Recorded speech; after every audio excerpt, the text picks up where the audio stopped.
Okay, we are going to do chapter 11 today. I trust my readers will pardon the liberties I have taken in digressing from the main text. This has seemed necessary in order to get before you, in as concise a way possible, a few of the numerous and widespread places where records have been found that refer directly to the older civilizations, their arts and culture, as well as the determining thoughts and motives which have maintained civilizations in very high accomplishments. A few groups still achieve these higher accomplishments. These groups, too, in a measure, through the presentation of these achievements, become a guiding beacon for the human race as it again marches on to another high point in civilization's progress. It is still to be determined whether the mistakes of a few accepted by the majority can again overwhelm and carry the great bulk into oblivion for a great cycle of time. It is our vision that the present holds all the future. Nothing save the accomplishments of the present give form to the future. Thus, humanity has but one road. If the present be made perfect, the future must be perfect. It is not the present perfection delayed to some future perfection. It is the conscious present perfection that brings forth the consciousness of the perfect future. Okay. that does make sense. And we often say it's what you're doing now. We don't digress. We don't go backwards. We stay the course. We don't act one way during the week so we can act another way at another time, essentially. Wherever we go, we find a people that had at one time lived wholly in the present. The whole future was in complete accord with the attainments of the present, so the future could take no other direction. Thus the injunction, take no heed for the future. All their precepts were, live true in the present, and the future must be what the present has been. Their folklore, their songs, their prayers, even those written on wheels, portray this thought. The devil dance, in which the Tibetan participated so freely, was originated to frighten away the evil one who had destroyed their race concept or consciousness. Through use, it has degenerated into a mere ceremony to frighten away evil spirits. The people have become so engrossed in spirits that they have forgotten the all-inclusive spiritual. This is not confined to just one race or one creed, but to all races and creeds. The first dance portrayed beauty and purity, so thoroughly enthroned that not even a suggestion of evil could dethrone it. We also investigated the goblin tales from the Sea of Sand, as the Gobi is called in China. In many places, one hears strange voices. Many times we have heard our own names called. We have heard the din made by great throngs of people which seem to be close by. Often we heard a variety of musical instruments accompanying sweet voices in song. We have seen many mirages and heard the noises of shifting sands. We are certain that the air strata at some distance above the desert are so clarified that at certain times, when all conditions are in harmonious accord, they act as sounding boards which reflect the vibrations that have at one time gone out. In this way, we believe medieval happenings are reproduced through the vibrations that were sent out.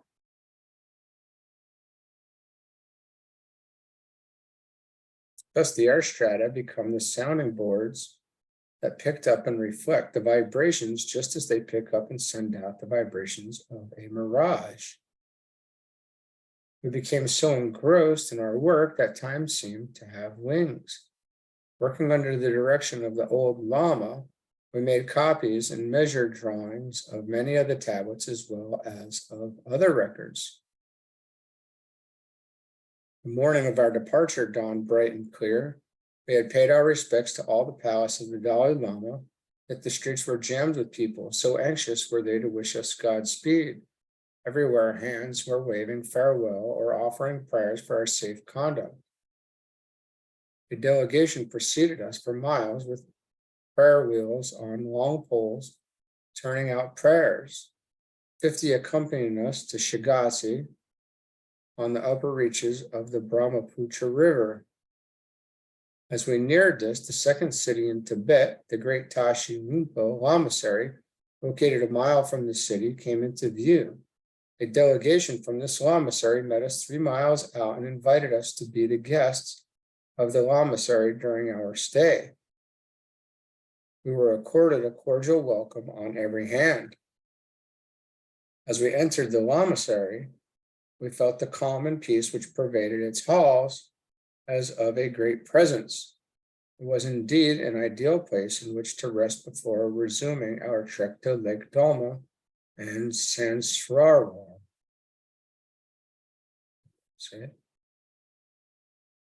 We were also anxious to inspect the records of this monastery. From there, we wished to go on as rapidly as possible, as arrangements had been made to meet the master Bhagavanji at the temple Ortat Sangha. Oratat Sangha.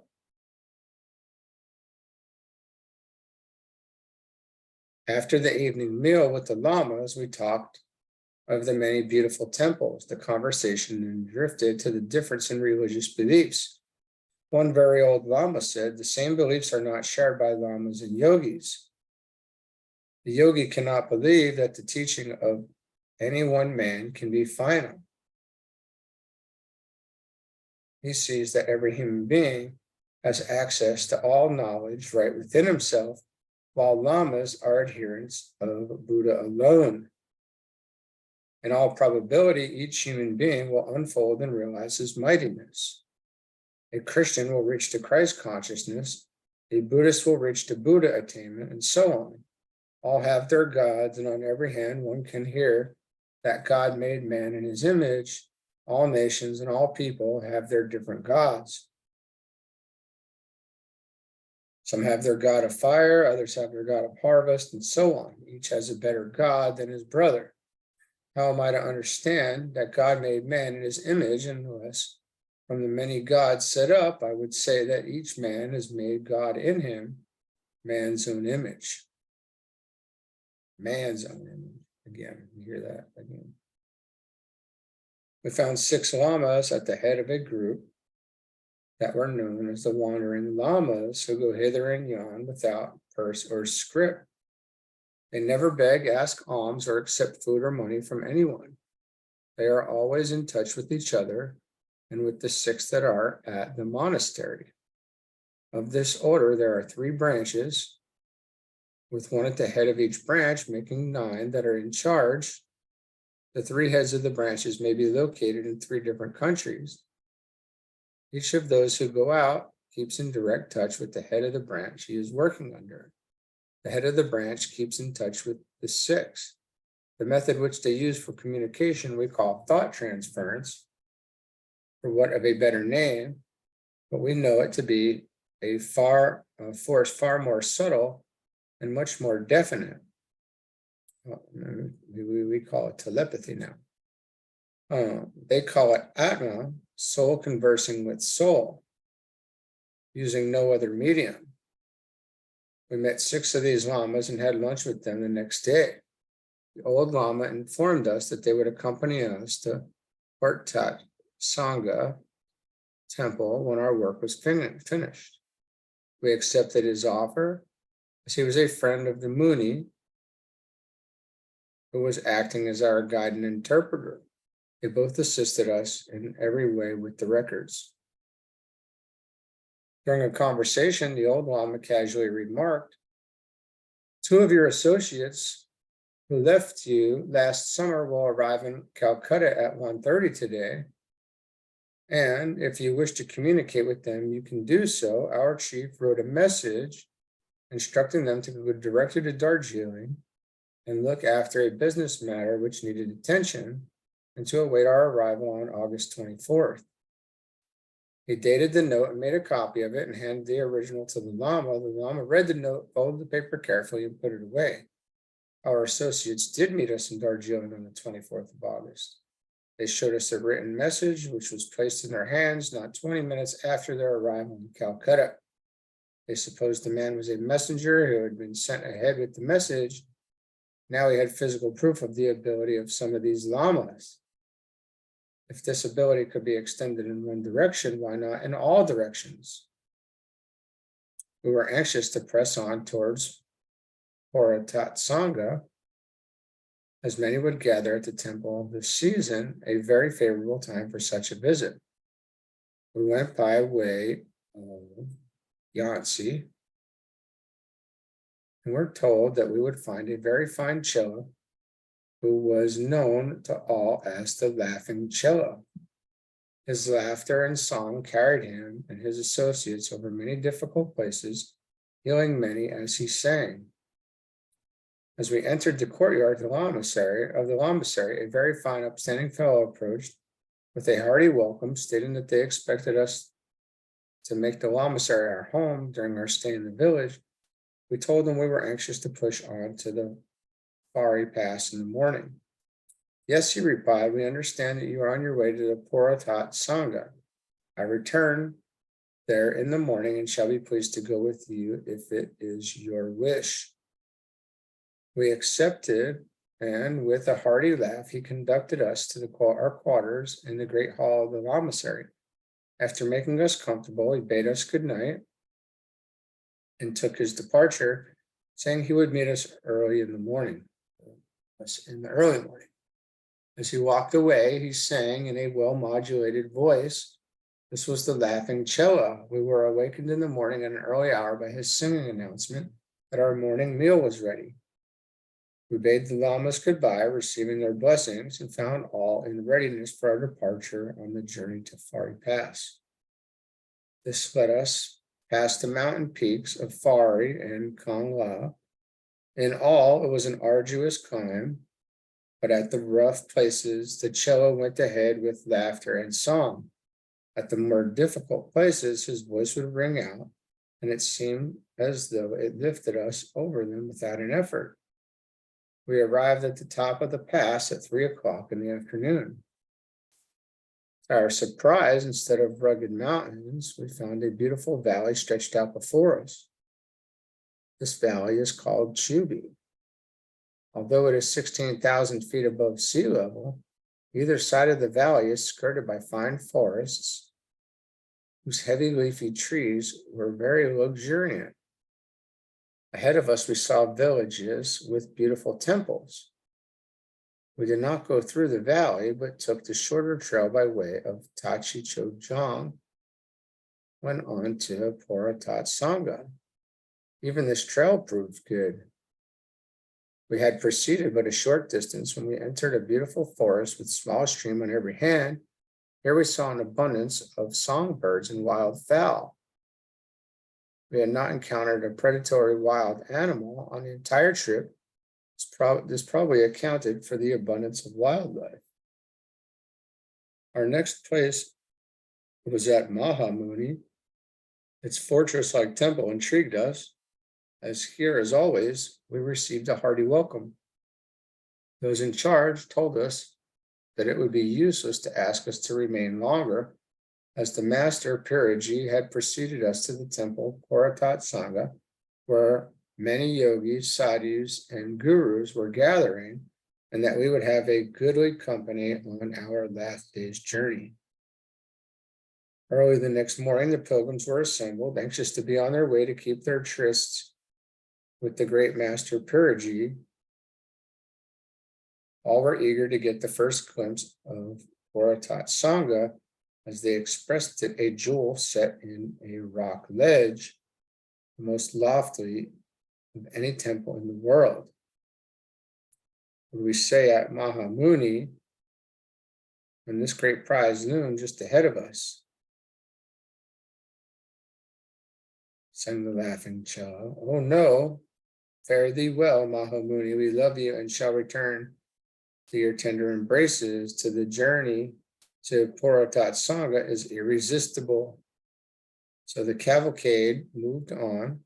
The great Everest was before us, standing out in the light of the approaching dawn, stark and white. In its robe of pure crystal, it seemed to beckon us to take just a few steps more, reach out our hands and touch the hem of its garment. Yet when we had taken a few steps, its mass still eluded us. Chamalhari, its near neighbor, 24,000 feet high, which we had passed, now seemed a pygmy compared with the monster before us. We had the trail on its flanks, stony and perilous, but now labored over a trail much of the distance on hands and knees. Still the song and laughter of the cello bore us onward as though on wings. In our enthusiasm, we forgot the dangers. It seemed that we accomplished these places instantly. The sun, while it dispelled the illusion of touching mighty Everest in another stride, revealed grandeurs of which description in words would only become a travesty. There were towers and great temples of nature crowned with crystal on every hand, but Everest, great Everest, lay before us.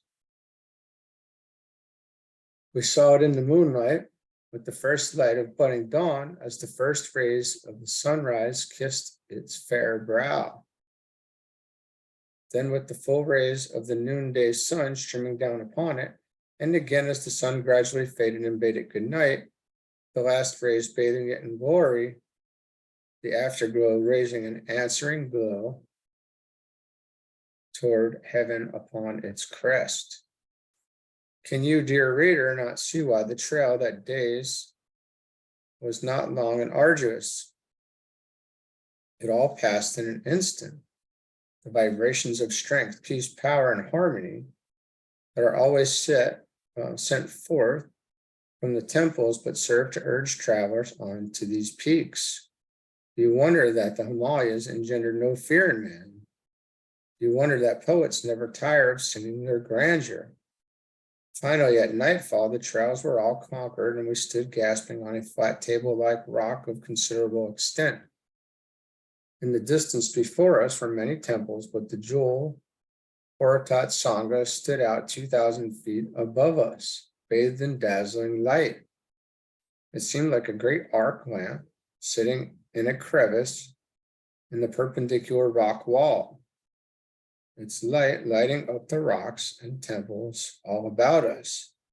Here in the amphitheater on the rock where we stood was a great concourse of men and women.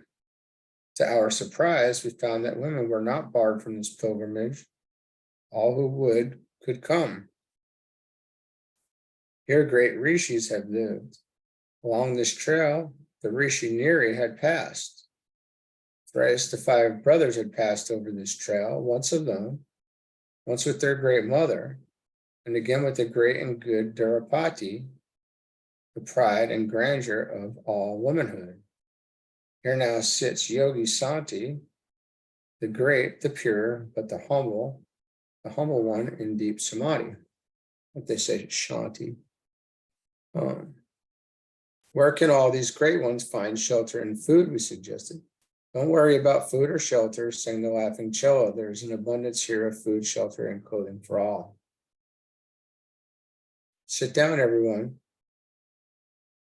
came in sweetest tones through the voice of the cello. No sooner were all seated than great bowls of nourishing hot food appeared. Yogi Shanti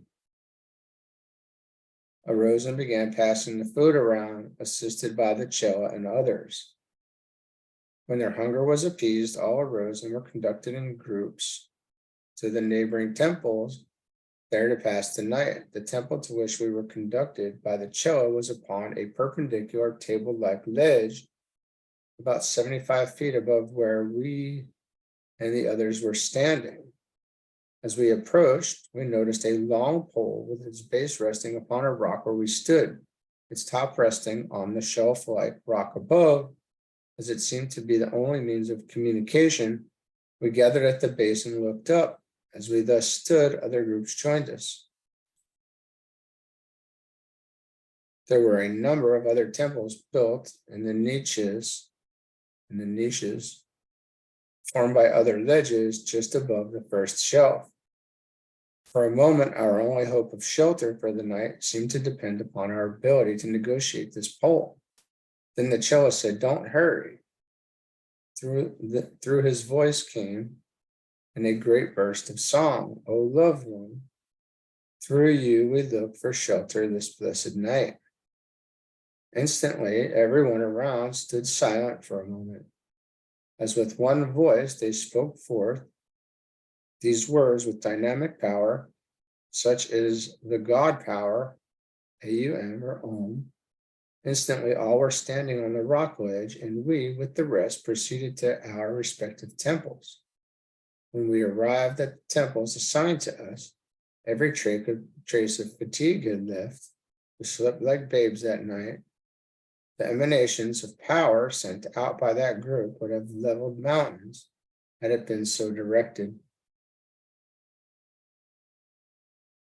Okay, so we did get to see some interesting things going on here. I'm going to ponder on this a bit myself. We got this singing cella. We have this journey. We have Boratat Sangha, Everest, plane at 16,000 feet, I think. And then again, we've got a combination of things going on with, really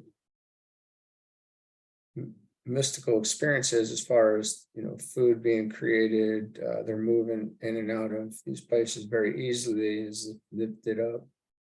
So there's a lot going on here. We're really combining a lot of the things that we've discussed in the past chapters. So